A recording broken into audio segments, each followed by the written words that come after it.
Bem-vindos ao nossa Masterclass de Capacidade da Produção, que ocorre juntamente com o lançamento do nosso curso de Capacidade da Produção dentro da plataforma. Devo adiantar que está um curso muito legal, como vocês vão ver aqui nos highlights, nos pontos principais que a gente separou para essa Masterclass. Tá? É um curso conduzido pelo Julian, onde ele vai ensinar você aí várias técnicas para entender qual é a capacidade da sua produção e ajudar você a pensar em melhorias e até fazer um planejamento, um PCP melhor. Quem vem acompanhando aí o nosso plano de desenvolvimento da indústria e viu lá o curso de PCP, viu que a gente fala de maneira superficial de capacidade de produção, mas nesse curso e nessa Masterclass a gente vai dar uma boa aprofundada nesse assunto. Bom, sem mais delongas, eu vos deixo aí com o Julian e espero que vocês gostem bastante desse resumão do curso que a gente preparou para vocês, tá? E até mais! E o que é a capacidade de produção? Muito bem. A capacidade de produção, ela é a quantidade, teórica de produtos ou serviços que uma empresa, que uma fábrica consegue oferecer aos seus clientes. Por que ela é idealmente uma medida teórica? Porque ela se dá como sendo a capacidade nominal, a capacidade teórica máxima com os recursos que eu tenho disponíveis naquele momento que eu consigo oferecer em determinado período de tempo. Então, a capacidade em si, ela nunca vai ser alcançada, a capacidade teórica nunca vai ser alcançada, porque eu sempre vou ter vazamentos de capacidade. Eu sempre vou ter alguma perda com qualidade, ou alguma perda com performance, ou alguma perda com disponibilidade, que vão impedir que a minha capacidade real seja igual à minha capacidade ideal, tá? Então, o cálculo da capacidade da produção, ela vai me ajudar a entender qual é o ideal, qual é o máximo que eu consigo alcançar. E se a minha demanda, por acaso, for maior do que essa minha capacidade ideal, eu logicamente não vou conseguir alcançar a minha demanda. Portanto, eu terei que fazer aumento da minha capacidade produtiva de alguma maneira. Nós, nesse curso, veremos várias técnicas de aumento da capacidade produtiva, algumas mais diretas e algumas outras mais elaboradas, ok? Bom, como o objetivo das empresas é atender com qualidade e prazo a demanda dos clientes, muitas vezes não se faz necessário usar o máximo da capacidade produtiva. Então, nessas situações em que eu não preciso usar o máximo da minha capacidade para atender o cliente, eu tenho uma subalocação, eu tenho um baixo uso dos meus recursos e muitas vezes eu posso desperdiçar dinheiro por ter essa baixa alocação. O grande segredo aqui, o grande desafio da gestão da capacidade é que eu consiga prever a minha demanda nos períodos de pico e nos períodos de baixa para que eu adeque a minha capacidade a essa demanda. Tanto para que eu não tenha a necessidade de gerar grandes quantidades de estoque e também eu não passe pela situação de eu não conseguir atender a minha demanda, de eu tiver uma falta dos meus elementos aí, dos meus produtos, e eu não posso atender a demanda. Então tudo isso precisa estar na cabeça aí do gestor aí da capacidade produtiva. O gestor ali da produção, ele precisa ter um alinhamento certo com o comercial, com a ideia que o cliente tem de consumir nesse tempo, de prever a demanda. Então tudo isso a gente vai ver aqui no nosso curso, para que a gente tenha uma compreensão ampla sobre como se funciona e como fazer essa gestão aí da capacidade produtiva, tá? E passa-se então a pensar na gestão da capacidade produtiva e no seu planejamento para que eu atenda, no fim último das coisas, a demanda do meu cliente com qualidade e com prazo. Vamos ao case então dessa fábrica de laticínios, ok? Bom, qual é o contexto, O Carlos é o gerente de uma empresa familiar de laticínios, de leite, de queijos aí no interior de São Paulo. Carlos está à frente da produção há mais de 5 anos, mas com a morte de um dos donos, as coisas elas começaram a ir mal, tá? Qual é o contexto, O antigo dono era extremamente centralizador, Tinha tudo ali na mão dele e tinha todas as decisões em sua mão. Com sua saída, diversos problemas começaram a acontecer. Não havia um consenso sobre como lidar com produtos padronizados e personalizados. Então, por exemplo, uma empresa precisava de um tipo de queijo especial ou de um iogurte especial, eles não conseguiam lidar com isso. As demandas do cliente não conseguiam nunca ser atendidas, então sempre ficava abaixo, sempre faltava, não conseguia atender a demanda do cliente que crescia. E começou a haver perdas de cliente, porque esses clientes eles estavam insatisfeitos e não eram atendidos. Os custos de produção explodiram, né? E a sensação na fábrica era de que ela não dava conta do serviço. Claro, nunca dava conseguir a demanda e eles estavam sempre correndo contra o tempo ali. Carlos, então, decidiu organizar. Ele entendeu que era necessário rever a gestão da capacidade da empresa. Logicamente, nessa situação, a capacidade não estava atendendo a demanda, né? E compreender a sua natureza e os seus parâmetros de desempenho, para então conseguir traçar meios para lidar com a divergência entre a demanda e a capacidade, assim como a diferença entre a capacidade ideal e a capacidade real. Então, a gente tinha uma capacidade ideal dentro da empresa, só que o que o pessoal estava conseguindo efetivamente realizar era bem abaixo, né? A capacidade ideal é aquela que se eu usar o máximo dos meus recursos. A capacidade real é aquela que eu efetivamente realizo, contabilizando os meus vazamentos de capacidade. Qual foi a solução dele, né? Ele seguiu um passo a passo, que é o passo a passo que a gente vai apresentar no nosso curso. Primeiro, ele compreendeu todos os processos da empresa. Como que se dão ali os processos da empresa? Ele caminhou ali pelo chão de fábrica, ele foi entendendo minuciosamente, cronometrando tempos, mapeando esses processos. Definiu a família de produtos a se determinar a capacidade produtiva. Então ele viu qual era a família mais rentável ali dos produtos dele, né? O tipo de queijo que era mais rentável ali dos produtos dele e começou o trabalho por aquela família de produtos. É muito mais fácil a gente atacar primeiro uma família de produtos do que atacar a fábrica inteira. Calculou a capacidade teórica e a realizada. Então ele viu qual era a capacidade máxima que ele conseguiria atingir, que seria a sua capacidade teórica, né? E calculou aí, ele viu qual foi a capacidade realizada em um mês. Alocou a produção conforme a capacidade definida. Então aí sim, tendo-se em base a capacidade que ele tinha, ele alocou a sua produção de maneira coerente. Compreendeu as flutuações, né, as variações na capacidade, avaliou esses vazamentos, né, ou seja, os desperdícios, aonde que eu perdia capacidade em termos de disponibilidade, em termos de qualidade do meu produto e em termos de performance dos meus equipamentos. E propôs melhorias para a alta direção da empresa. Bom, a fábrica, né, então o primeiro passo lá, entendendo o processo. A fábrica possuía a seguinte sequência de etapas. Os processos. Então primeiro a gente tinha que passar por um pasteurizador. Depois a gente tinha que cozinhar o queijo e adicionar fermento. Depois drenar e cortar. Aí prensar manualmente. Depois uma estabilização. Depois a salgar e secar. Aí a maturação. Aí a embalagem primária e a embalagem secundária. E aqui ele viu cada uma das etapas, né? Cada uma das sequências de etapas que passava essa família de produtos que ele estava trabalhando, tá? Essa família desse queijo. Ele estava trabalhando com queijo mussarela nesse caso aqui. Bom, uma vez listadas as etapas, ele coletou os tempos via cronoanálise para 1 kg de queijo. Então ele foi lá em cada etapa e ele viu quanto tempo levava para sair entre uma saída boa do produto e outra saída boa do produto. Ele foi cronometrando esses tempos, tá? Então o tempo teórico na primeira etapa deu de 3 segundos para cada quilograma de queijo. Se eu tenho 3 segundos para cada quilograma de queijo e eu tenho uma capacidade teórica de 24 horas por dia, né? E 22 dias trabalhados no mês, né? Então, ele trabalhava, a fábrica ela trabalhava durante 24 horas todo dia, né?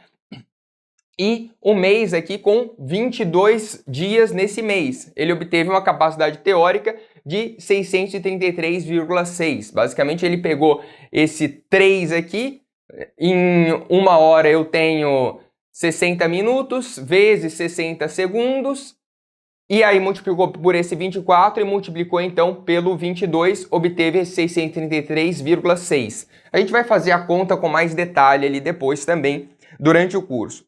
Então, cada uma das etapas aqui, ele calculou o tempo teórico por meio da cronoanálise, por meio da cronometragem ali desse tempo, desse processo, e estendeu ali para ver a capacidade teórica, considerando um dia de 24 horas e considerando 22 dias de trabalho durante o mês, tá? Bom, aí ele analisou a capacidade teórica. Notou que o grande gargalo da produção está na maturação, o que dá ao queijo colonial uma grande vantagem de produção. Então, o que acontece? Ali na maturação, vamos ver a etapa da maturação. A maturação ela tem uma capacidade de 54 toneladas, tá? Então, veja que a maturação ela é que tem a menor capacidade teórica. Como ela tem a menor capacidade teórica, é ela que segura ali a minha produção. Então, a produção ela precisa aguardar essa maturação por ela ter a menor capacidade teórica. Ela tem a menor capacidade teórica porque é o processo que mais demora. A cada quilograma de queijo para ser maturado, eu levo 35,2 segundos. Bom, sendo assim, o grande gargalo da produção está nessa maturação, tá? A operação está limitada principalmente pelo espaço físico, né? Toda a parte que envolve a maturação está limitada ali pelo espaço físico. Então, eu não consigo, por essa limitação de espaço físico, aumentar a minha capacidade física ali, tá? Bom, então pelo fato da operação estar limitada principalmente pelo espaço físico, a capacidade teórica em caso de fábrica dedicada é de 54 toneladas para o parmesão e de 158,4 para o colonial. Então o colonial ele não precisa da maturação, ele só salga e seca, que é aquele queijo colonial, não é aquele queijo seco que nem o parmesão. Se eu quero fazer o parmesão, a minha capacidade cai para 54 toneladas por mês. Por quê? Aí eu vou ter que passar pela maturação. Então, por isso que é uma grande vantagem desse queijo colonial, porque a capacidade dele é maior. A empresa acaba produzindo muito mais do queijo colonial, porque o parmesão está limitado a 54 toneladas. Tá? Bom, há uma grande capacidade ociosa dos equipamentos, compensada pela redução dos turnos, né? Então, esses equipamentos, por exemplo, veja só o pasteurizador, ele tem uma capacidade de 633,6 toneladas. A drenagem e o corte, 678,9 toneladas. Só que eles estão limitados a quanto? A 158,4 para o colonial e 54 toneladas para o parmesão. Então, grande parte do tempo, esses equipamentos eles ficam ociosos de fato. Bom, então, isso faz com que tenha uma grande capacidade ociosa e aí eles acabam compensando isso para não ter mais gasto de dinheiro, mais dispêndio de custo desnecessário, eles acabam compensando isso por uma redução aí de turnos, beleza? Bom, aí a gente foi coletar os tempos reais. Então, a gente viu a nossa capacidade teórica aqui e agora a gente foi ver quanto realmente cada operação demora de fato, tá? Então, tendo-se em base o tempo teórico, a gente calculou ali o tempo real, que foi o tempo observado com base no histórico de toda aquela produção. Então, quantos quilogramas de queijo passaram pelo pasteurizador? Quanto tempo cada quilograma de queijo ele leva para eu ter uma saída de um produto e a saída de outro produto do pasteurizador. Então a gente viu que o tempo real, isso a gente vai ver mais a fundo no curso, como calcular, o tempo real ele é sempre maior aqui do que o tempo teórico. E isso é fato. Por quê? Quando a gente está considerando uma operação na prática, eu vou ter desperdícios, eu vou ter o equipamento ocioso, eu vou ter quebras, eu vou ter manutenções, eu vou ter perdas de qualidade, né? Eu vou ter retrabalhos. Então, é de se considerar que o tempo real é de fato maior que o tempo teórico. Quando eu pego esse tempo teórico e divido pelo tempo real, eu estou vendo o quanto da minha capacidade não está sendo utilizada, quanto eu estou sendo eficiente ou não, tá? Então, se eu fizer o tempo teórico pelo tempo real, eu obtenho o OEE, que é o índice de eficiência ali do meu processo, dos meus equipamentos, ok? Bom, então eu estou vendo para um pasteurizador 60%, a etapa de cozinhar 61%, e veja só, a etapa de estabilização E a etapa de maturação, 92% e 91%. Então, essas etapas aqui estão trabalhando basicamente lá no pau da cajarana, estão trabalhando em capacidade máxima. Eles estão tendo que usar uma eficiência máxima ali, tá? Enquanto os outros equipamentos estão o quê? Ociosos, né?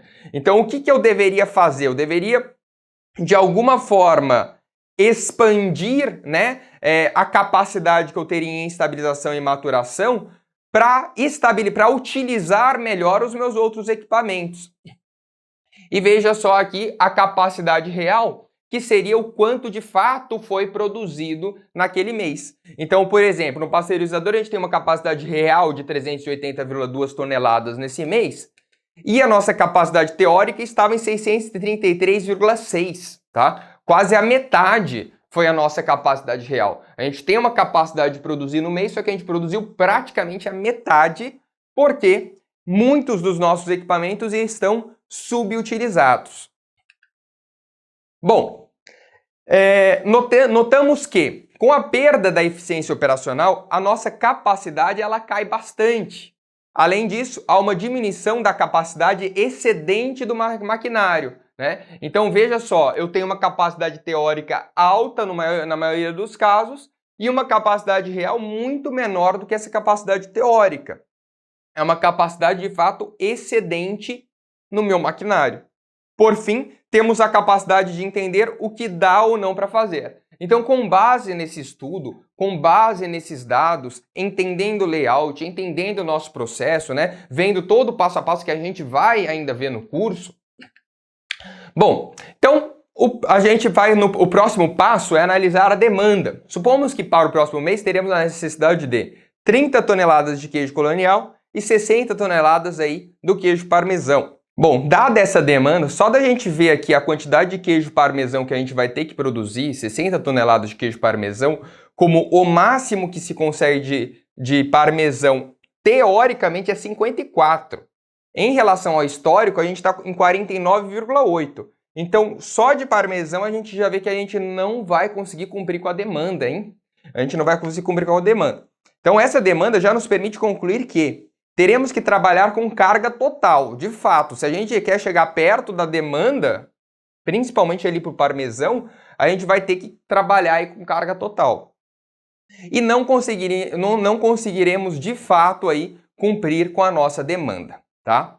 Bom, o que a gente pode pensar em fazer? Fazer todo o colonial. Vamos pensar em fazer todo o colonial. Se a gente quisesse fazer todo o colonial, a gente ia alocar 23,8% do tempo para completar as 30 toneladas. Da onde vem esse valor de 23,8% do tempo, né? Então veja só, a etapa de salgar e secar, que é a etapa do colonial, ele tem uma capacidade real de 126,7, com base no histórico. A gente quer 30. Se a gente fizer 30 toneladas, que é o que a gente quer produzir, 30 toneladas, dividido por 126,7,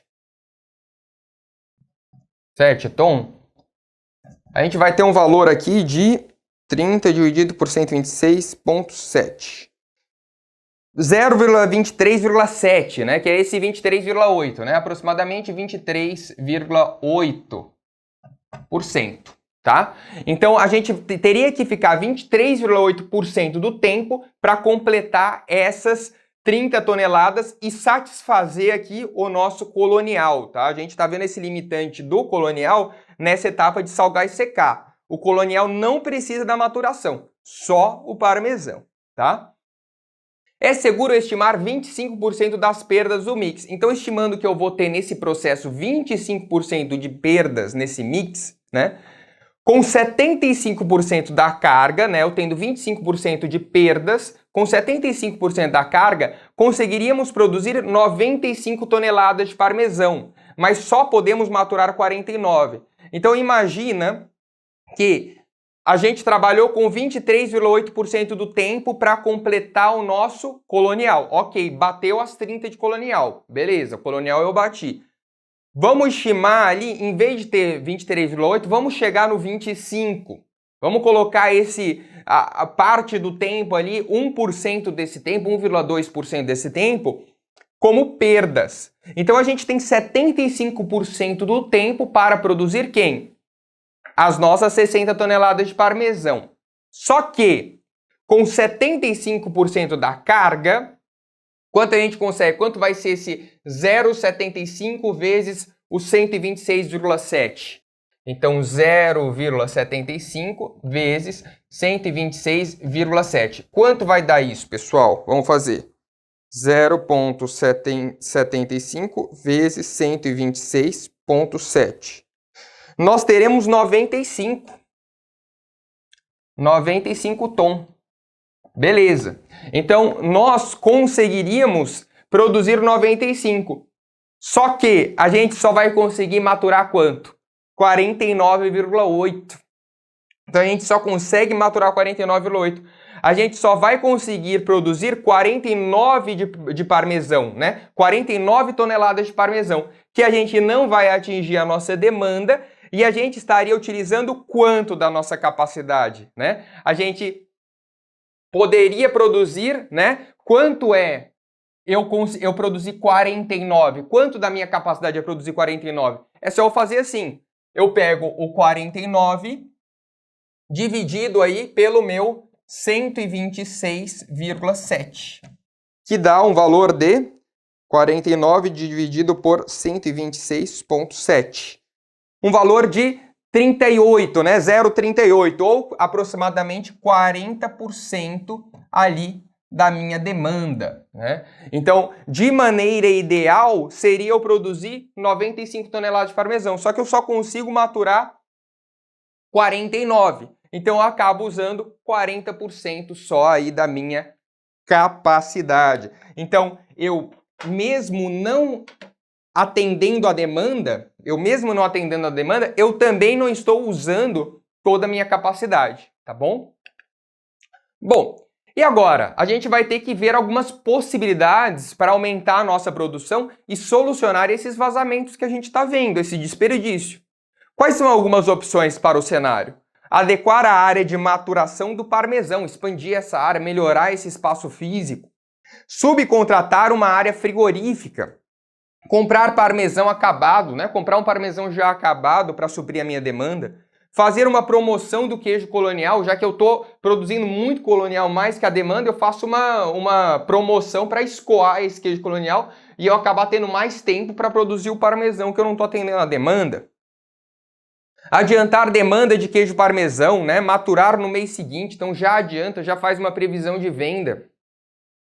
Aumentar a eficiência operacional ali da minha maturação, tornar essa minha maturação, essa etapa aqui, mais eficiente para que eu consiga maturar mais no final do mês, tá? Entre outros cenários, tá? Bom, e qual foi a proposta de melhoria? Então, o senhor Carlos, ele fez um curso da FM2S e compreendeu como as ferramentas do Lean ajudariam a implementar melhorias na empresa.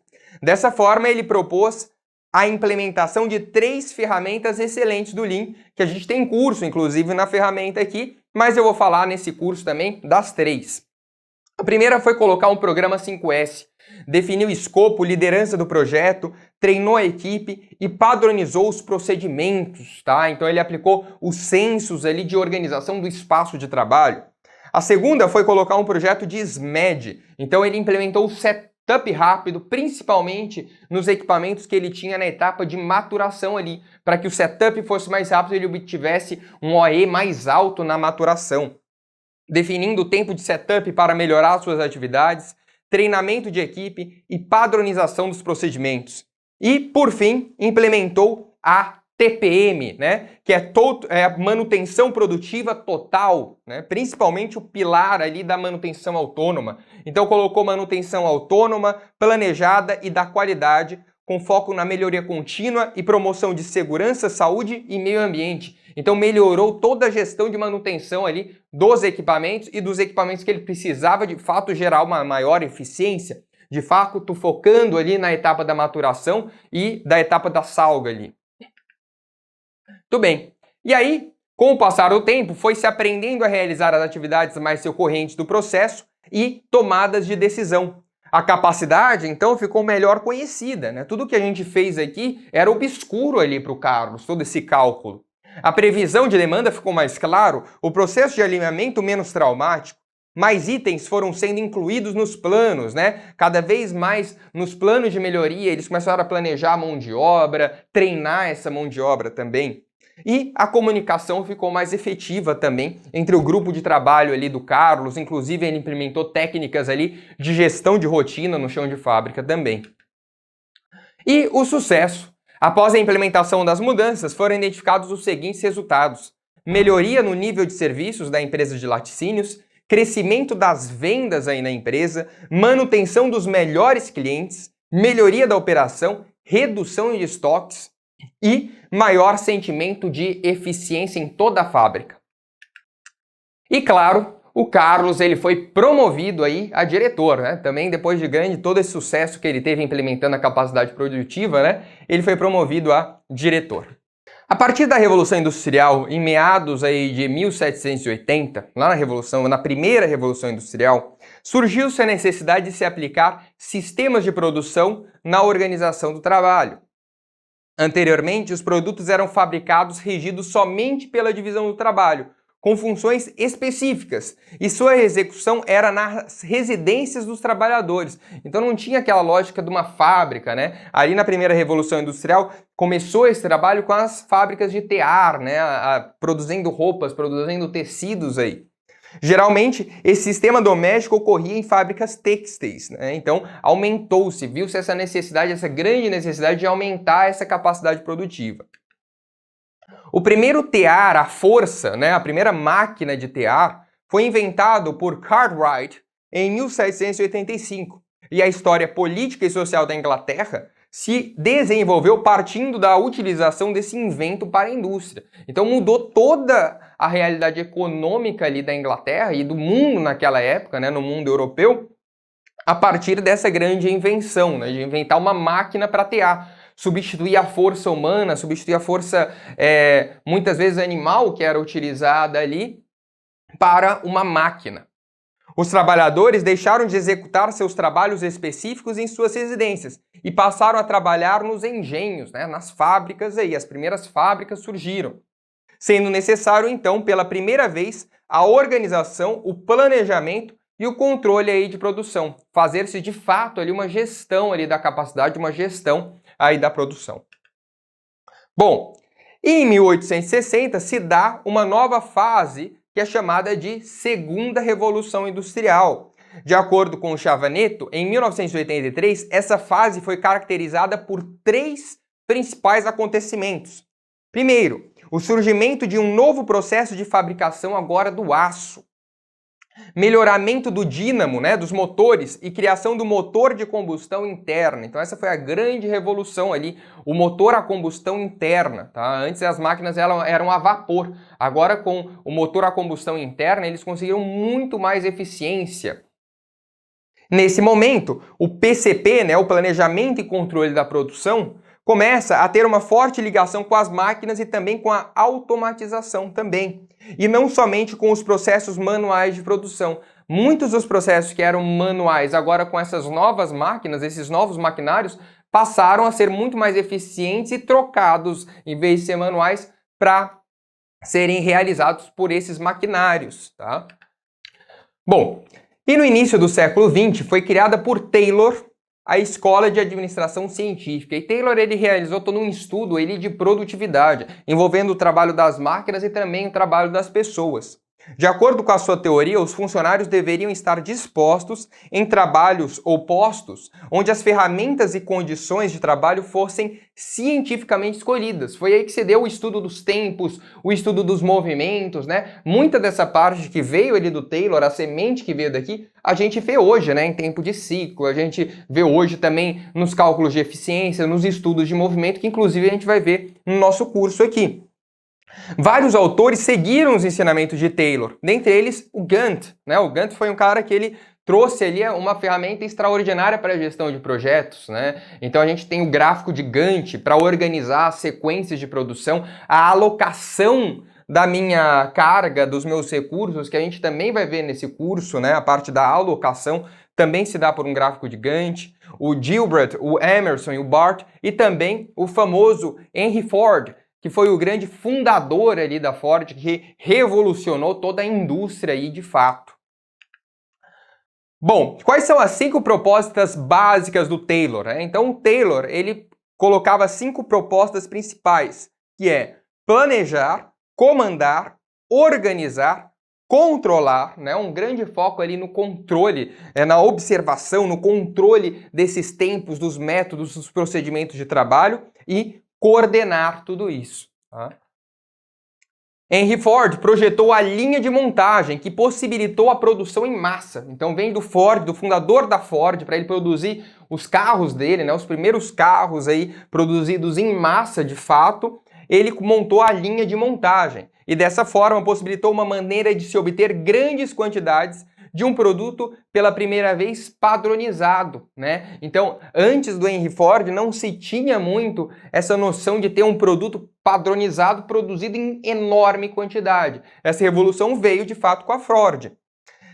Nessa forma de produção, um produto é padronizado desde sua matéria-prima até sua fabricação no menor custo possível. Então aqui o objetivo era fazer carros extremamente parecidos um com o outro, desde a matéria-prima que vinha do fornecedor, com procedimentos padronizados. Então, de fato, veio essa grande necessidade da produção em massa e padronizada.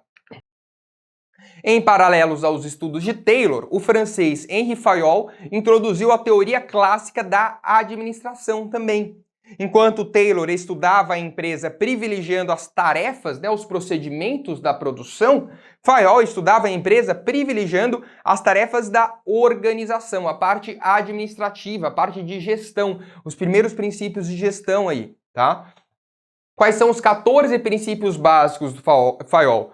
Primeiro, divisão do trabalho, autoridade e responsabilidade, unidade de comando, uma voz nesse comando, unidade de direção, disciplina, prevalência dos interesses gerais dentro da organização e não de interesses ali específicos, remuneração coerente, centralização, hierarquia dentro de uma organização, assim como se dá, né, no regime militar ali uma hierarquia na organização, cargos diferentes na organização, ordem, equidade, estabilidade dos funcionários, o funcionário ele vê que ele tem um plano de carreira, ele poder crescer ali dentro da empresa, iniciativa e espírito de corpo, né? A organização ela se vê, as pessoas da organização elas se verem como membros de um mesmo corpo que entrega valor a um cliente, tá?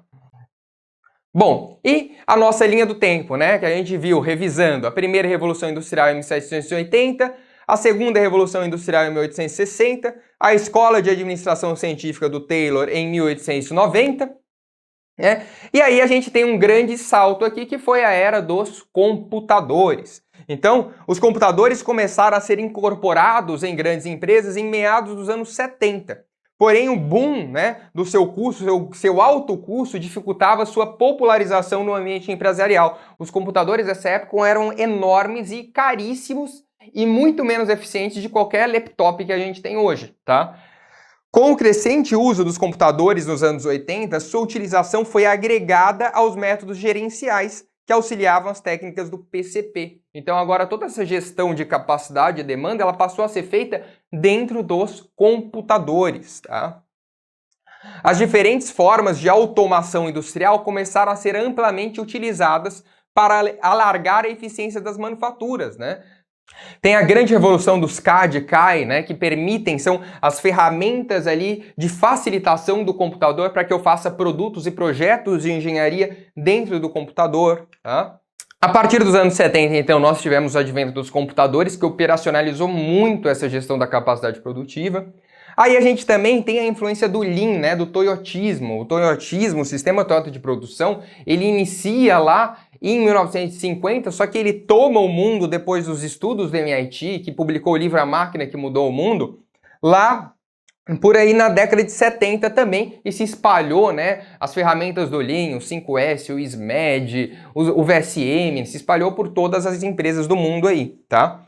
Bom, aí também vem os conceitos de produção puxada, e nos anos 80, não apenas a introdução dos recursos computacionais, né, começaram a aparecer ali nos anos 70, mas a expansão desses recursos operacionais, a grande automatização, todas as empresas utilizando cada vez mais esses recursos operacionais, auxiliando aí nos processos de gestão, tá? Veremos 12 conceitos. Iniciaremos agora com entender os sistemas de produção.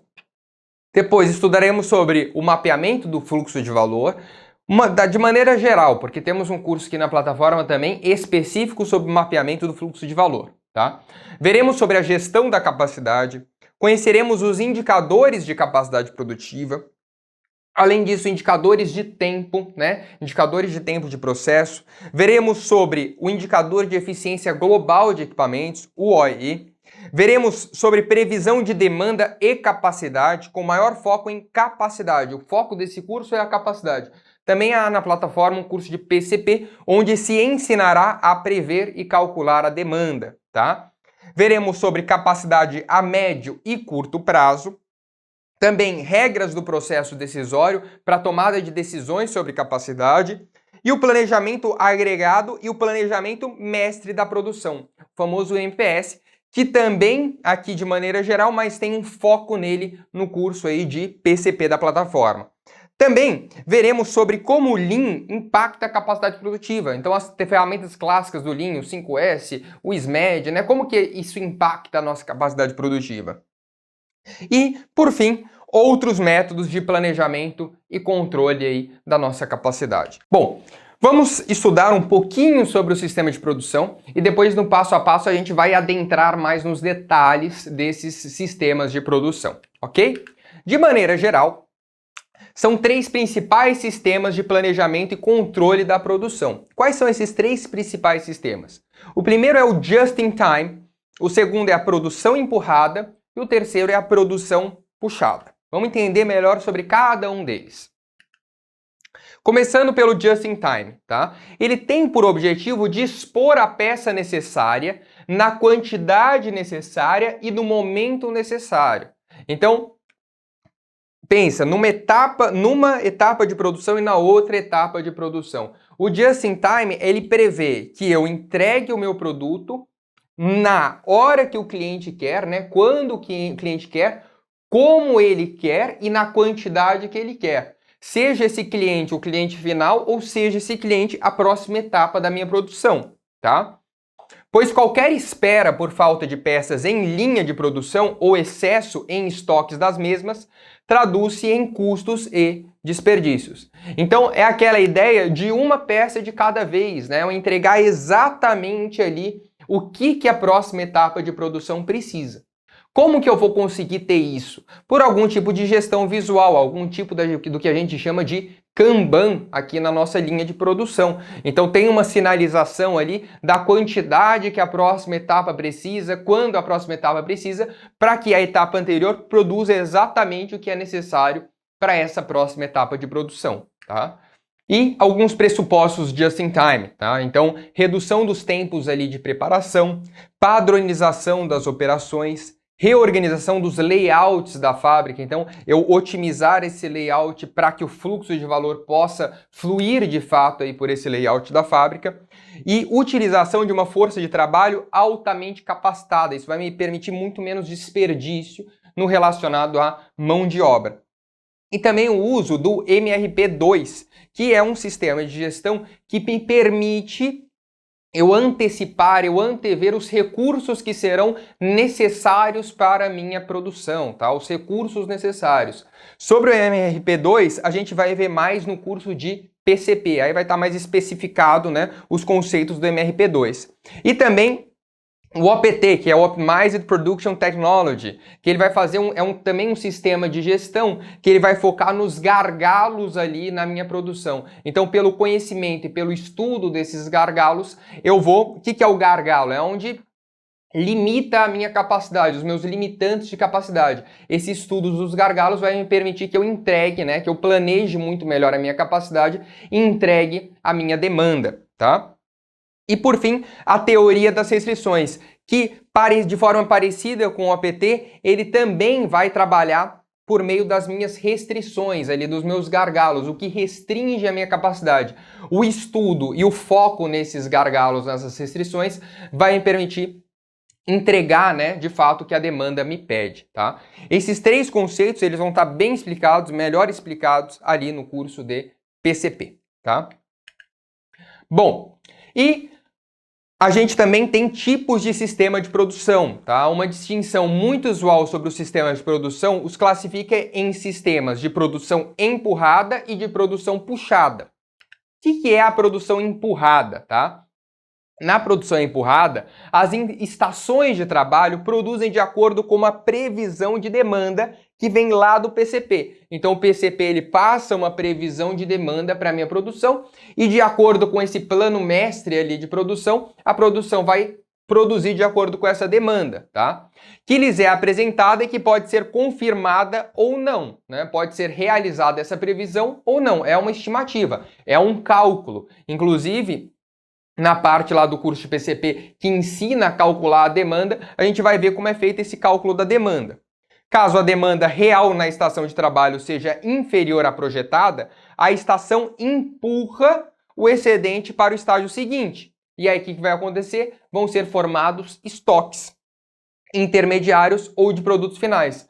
Então, quando essa demanda ela tem um erro na previsão da demanda e o real é menor do que foi projetado ali, foi planejado para se produzir, acontece a geração de estoque.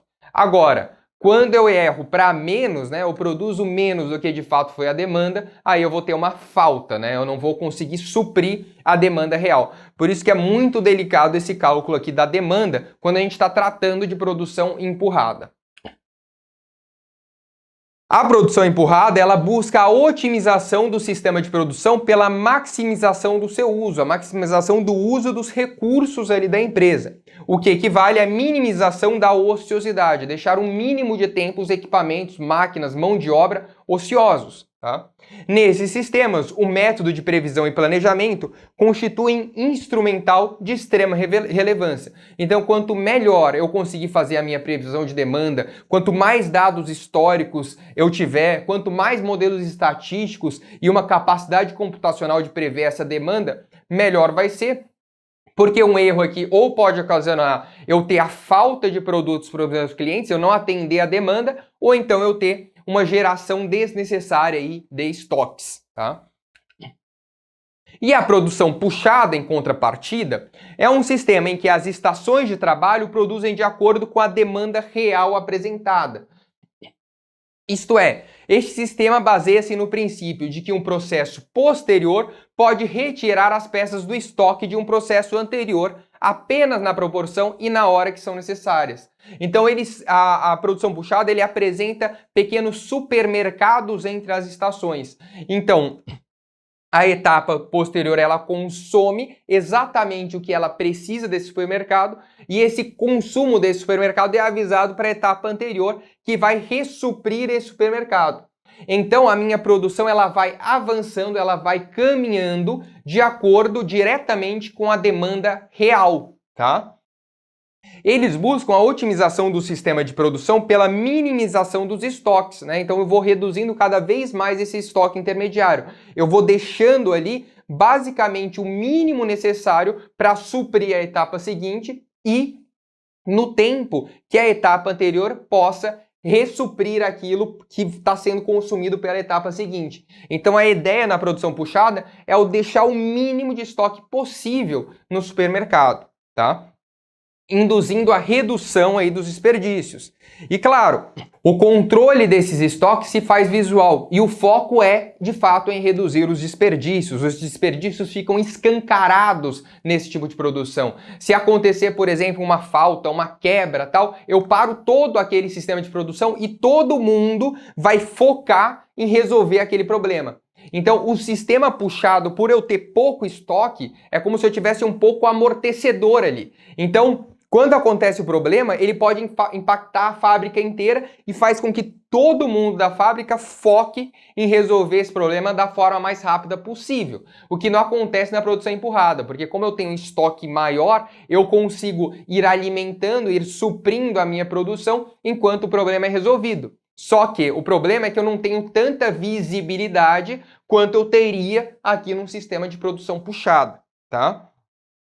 Nesses sistemas, são os métodos de controle que constituem um instrumental de extrema relevância. Então aqui é o método de controle. É o que se usa mais na gestão Lean, né? Os métodos de gestão visual, os Gemba Walks, né? Os gerentes andando pelo chão de fábrica, vendo se tem algum desperdício, toda a gestão à vista, né? Então o método de controle é muito importante aqui. Olá pessoal, então chegamos ao fim da nossa Masterclass, né? Lembrando que o curso completo de capacidade da produção já está disponível aí na sua plataforma. Espero que você goste bastante, né? E te vejo lá no curso. Até mais!